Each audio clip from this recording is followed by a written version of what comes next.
Hi friends, welcome back to our channel Shiva Techverse. India మార్కెట్లో OnePlus నుంచి OnePlus 13S అనే compact phone launch అయింది.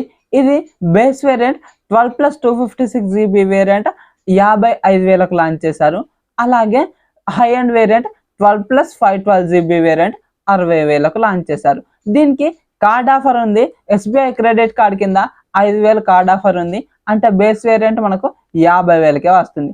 అలాగే ప్రీ బుక్ చేసుకున్నట్లయితే మనకు OnePlus Nord 3 బడ్స్ అయితే ఇస్తున్నారు. అలాగే ఇప్పుడు మనం దీని స్పెసిఫికేషన్స్, అలాగే ఇది లాంచ్ అయిన బడ్జెట్ లో ఇది వర్తీ అనా కాదా అన్నది చూసుకుందాం. ముందుగా స్పెసిఫికేషన్స్ గురించి మాట్లాడుకున్నట్లయితే 6.32 inches 1.5K LTPO AMOLED Pro XDR display ఉంటుంది. 120Hz రిఫ్రెష్ రేట్ కు సపోర్ట్ చేస్తుంది. అలాగే దీంట్లో 1600 nits పీక్ బ్రైట్నెస్ ఉంటుంది. HDR 10+ కు సపోర్ట్ చేస్తుంది. ఇది ఒక 10-bit ప్యానెల్. ఈ డిస్ప్లేలో డాల్బీ విజన్ కూడా సపోర్ట్ ఉంటుంది. అలాగే front crystal shield glass protection తో వస్తుంది. అంటే ఇది Corning gorilla glass 7i protection వరకు అది సేమ్ అంటున్నారు. అలాగే బ్యాక్ పాండా గ్లాస్ ప్రొటెక్షన్ తో వస్తుంది. అలాగే దీంట్లో స్నాప్డ్రాగన్ 8 ఎలైట్ ప్రాసెసర్ ఉంటుంది. దీనికి 4.32 GHz క్లాక్ స్పీడ్ ఉంటుంది. అంటే ఇది చాలా మంచి ప్రాసెసర్. గేమ్స్ చాలా మంచిగా ఆడుకోవచ్చు.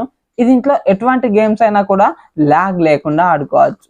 అలాగే దీంట్లో గేమ్స్ ఆడుతుంటే వేడవుతుందేమో అని చెప్పేసి 4400 mm² 3D cryo velocity vapour chamber cooling system ఇచ్చారు. దాంతో పాటుగా వెనకాల గ్రాఫైట్ షీట్ ని కూడా అమర్చారు. ఇది కొద్దిగా వేడెక్కదని ఇలా పెట్టారు. కానీ ఎంతైనా కూడా ఇది మెటల్ బాడీతో వస్తుంది కాబట్టి కొద్దిగా హీట్ అయితే మనం అబ్జర్వ్ చేయవచ్చు. అలాగే LPDDR5X RAM UFS 4.0 స్టోరేజ్ లో వస్తుంది.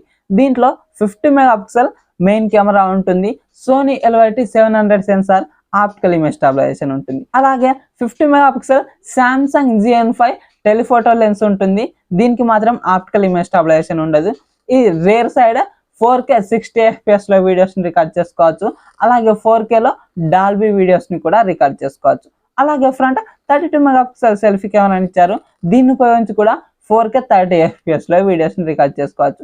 మంచి డీసెంట్ సెట్ ఆఫ్ కెమెరాస్ కాబట్టి ఫొటోస్ చాలా మంచిగా వస్తాయి. అలాగే ఇప్పుడు బ్యాటరీ గురించి మాట్లాడుకున్నట్లయితే ఇది కాంపాక్ట్ ఫోన్ కాబట్టి బ్యాటరీ తక్కువగా ఉంటుంది అనుకుంటారు. కానీ దీంట్లో 5850 mAh బ్యాటరీ ఇచ్చారు. అలాగే 80 watts ఫాస్ట్ ఛార్జింగ్ కు సపోర్ట్ చేస్తుంది. అలాగే ఇది oxygen OS 15 Android 15 out of the box వస్తుంది.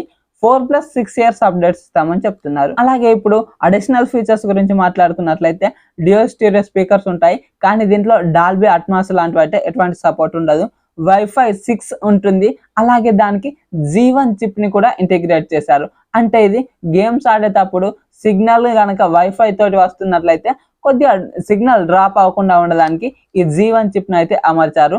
అలాగే బ్లూటూత్ 6.0 వర్షన్ తో వస్తుంది. ఇది బ్లూటూత్ లో లేటెస్ట్ వర్షన్. అలాగే ఇది optical in display finger print censor తో వస్తుంది. IR బ్లాస్టర్ ఉంటుంది. NFC ఉంటుంది. IP65 రేటింగ్ తో మాత్రమే వస్తుంది. దీంట్లో IP68 IP69 కానీ ఎటువంటిది అయితే లేవు. కేవలం IP65 రేటింగ్ తో మాత్రమే వస్తుంది. అలాగే Type-C 2.0 జనరేషన్ తోనే వస్తుంది. ఈ గేమ్స్ స్ట్రీమ్ చేద్దాం అనుకుంటే మాత్రం ఈ ఎల్గాటో లాంటివి కనెక్ట్ చేసుకొని గేమ్స్ అయితే స్ట్రీమ్ చేసుకోలేం. అలాగే ఈ ఫోన్ లో ప్లస్ కీ అనే ఒక ఫిజికల్ బటన్ ఇచ్చారు. దీనికి కొన్ని ఆప్షన్లు అయితే ఉన్నాయి. మనం ఏదైనా ఒక్క ఫంక్షన్ మాత్రమే సెట్ చేసుకోవచ్చు అంటున్నారు. అంటే సైలెంట్ లో పెట్టుకోవడం, మిగిలిన ఫంక్షన్లన్నీ దాంట్లో అయితే ఇచ్చారు. మీరు ఏది కావాలంటే అది ఒకటి మాత్రమే సెలెక్ట్ చేసుకోవచ్చు. ఇది కూడా ఒకటి ఫిజికల్ బటన్ అయితే వీళ్ళు యాడ్ చేశారు. మరి ఇప్పుడు మనం ఈ బడ్జెట్ లో ఈ ఫోన్ ని కొనుక్కోవచ్చా అంటే చాలా మంచిగా కొనుక్కోవచ్చు. ఎందుకంటే డిస్ప్లేలో అన్ని ఫీచర్స్ ఉన్నాయి. ఇది స్నాప్డ్రాగన్ 8 ఎలైట్ ప్రాసెసర్ కాబట్టి దీనికి పేరు పెట్టాల్సిన అవసరం లేదు. చాలా మంచిగా గేమ్స్ అయితే హ్యాండిల్ చేస్తుంది. అలాగే మనకు కెమెరాస్ కూడా చాలా మంచిగా ఉన్నాయి. మీరు అనుకోవచ్చు iQOO 13 దీనికి కాంపిటీటర్ గా ఉంటుంది.